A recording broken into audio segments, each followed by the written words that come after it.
만약 너희가 이 예언을 받아들이기 원한다면 요한 그 사람이 바로 엘리야다. 귀 있는 사람은 들으라. 이 세대를 무엇에 비유할 수 있을까? 그들은 마치 장터에 앉아 다른 아이들을 향해 이렇게 소리치는 아이들과 같다. 우리가 너희를 위해 피리를 불어도 너희는 춤추지 않았고 우리가 애도하는 노래를 불러도 너희는 슬피 울지 않았다. 요한이 와서 먹지도 마시지도 않을 때는 사람들이 저 사람이 귀신 들렸다 하더니 인자가 와서 이렇게 먹고 마시니 여기 먹보에다 술꾼 좀 보라. 게다가 세리와 죄인과도 친구가 아닌가 하는구나. 그러나 지혜는 그 행한 일로 옳다는 것을 입증하는 법이다. 그러고 나서 예수께서는 기적을 가장 많이 보여주신 도시들을 꾸짖기 시작하셨습니다. 그들이 회개하지 않았기 때문입니다. 고라시나, 내게 화가 있을 것이다. 벳세다야, 내게 화가 있을 것이다.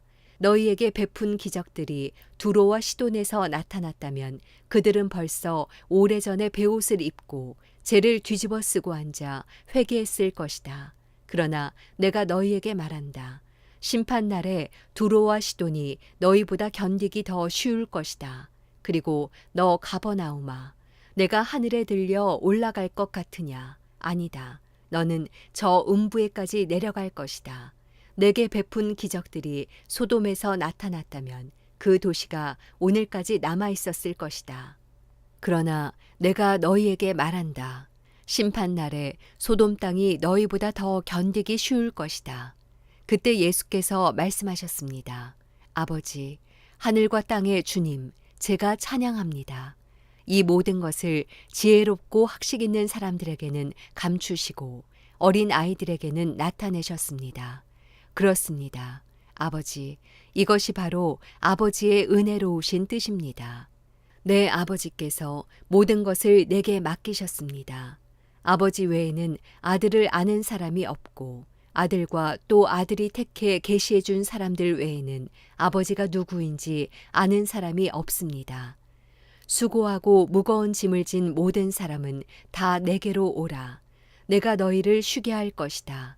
나는 마음이 온유하고 겸손하니 너희는 내 멍에를 메고 내게서 배우라. 그러면 너희 영혼이 쉼을 얻을 것이다. 내 멍에는 매기 쉽고 내 짐은 가볍다. 마태복음 12장. 그 무렵 안식일에 예수께서 밀밭 사이로 지나가고 계셨습니다. 예수의 제자들은 배가 고파서 이삭을 따서 먹기 시작했습니다. 이것을 본 바리새파 사람들이 예수께 말했습니다. 보시오, 당신 제자들이 안식일에 해서는 안 될 일을 하고 있소. 예수께서 대답하셨습니다. 다윗과 그 일행이 굶주렸을 때 다윗이 한 일을 읽어보지 못했느냐? 다윗이 하나님의 집에 들어가 제사장만 먹게 돼 있는 진설병을 스스로 먹고 또 자기 일행에게도 나누어 주지 않았느냐? 또 제사장들이 안식일에 성전 안에서 안식일을 어겨도 그것이 죄가 되지 않는다는 것을 율법에서 읽어보지 못했느냐? 내가 너희에게 말한다. 성전보다 더 큰 이가 여기 있다. 내가 원하는 것은 제사가 아니라 자비다라고 하신 말씀의 뜻을 너희가 알았다면 너희가 죄 없는 사람들을 정죄하지 않았을 것이다. 인자는 안식일의 주인이다. 예수는 그곳을 떠나 유대 사람의 회당으로 들어가셨습니다. 그곳에는 한쪽 손이 오그라든 사람이 있었습니다. 그들은 예수를 고소할 구실을 찾으려고 물었습니다. 안식일에 병을 고치는 것이 옳습니까? 예수께서 말씀하셨습니다. 만일 너희 중 누군가 양 한 마리가 있는데 안식일에 그 양이 구덩이에 빠진다면 붙잡아 꺼내주지 않겠느냐? 하물며 사람이 양보다 얼마나 더 귀하냐? 그러니 안식일에 선한 일을 하는 것이 옳다. 그러고 나서 예수께서는 그 사람에게 말씀하셨습니다. 내 손을 펴보아라.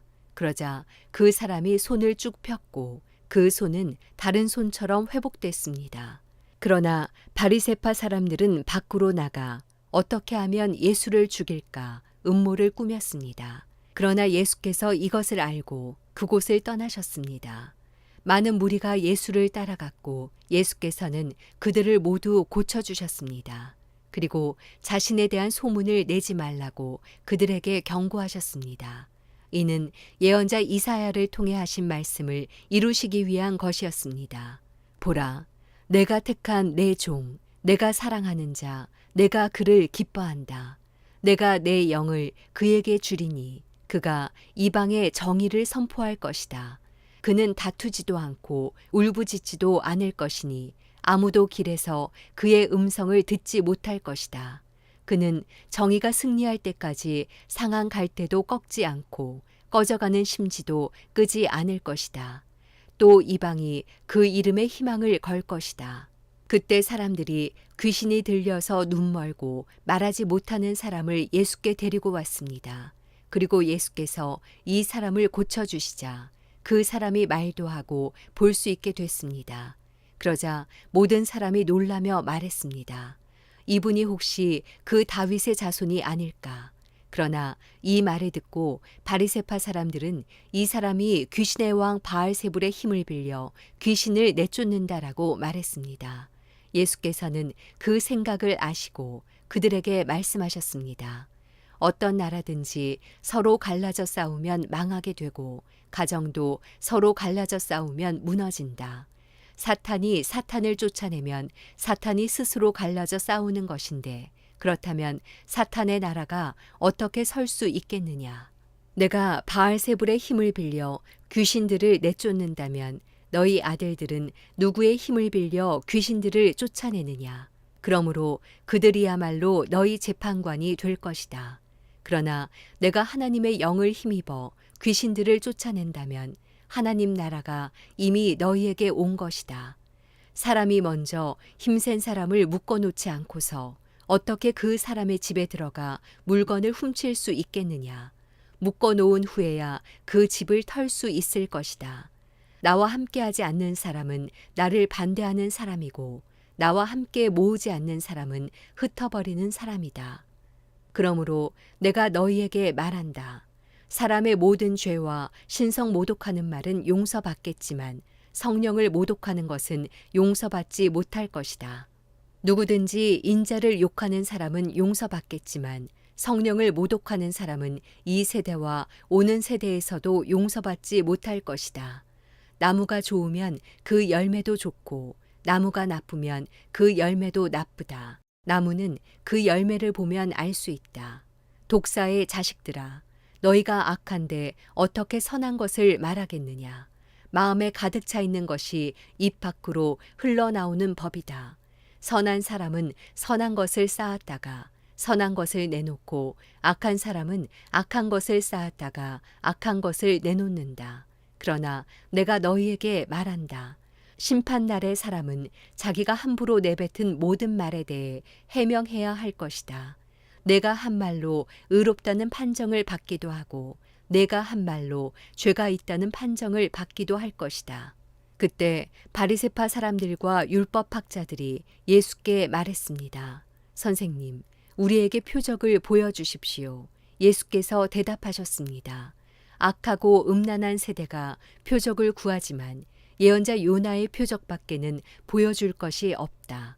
요나가 3일 밤낮을 큰 물고기 뱃속에 있었던 것처럼 인자도 3일 밤낮을 땅속에 있을 것이다. 심판 때에 니느웨 사람들이 이 세대와 함께 일어나 그 죄를 심판할 것이다. 그들은 요나의 선포를 듣고 회개했기 때문이다. 그러나 요나보다 더 큰 이가 여기 있다. 심판 때에 남쪽 여왕이 이 세대와 함께 일어나 그 죄를 심판할 것이다. 그 여왕은 솔로몬의 지혜를 들으려고 땅끝에서 왔기 때문이다. 그러나 솔로몬보다 더 큰 이가 여기 있다. 한 더러운 귀신이 어떤 사람에게서 나와 쉴 곳을 찾으려고 물 없는 곳을 돌아다니다가 끝내 찾지 못했다. 그래서 그 더러운 귀신은 내가 전에 나왔던 집으로 다시 돌아가야겠다라고 말했다. 그런데 가보니 그 집은 아직 비어있는 채로 깨끗이 치워져 있고 말끔히 정돈돼 있었다. 그러자 더러운 귀신은 나가서 자기보다 더 사악한 다른 귀신들을 7이나 데리고 와 그곳에 들어가 살았다. 그렇게 되면 그 사람의 마지막은 처음보다 훨씬 더 나빠질 것이다. 이 악한 세대에도 이렇게 될 것이다.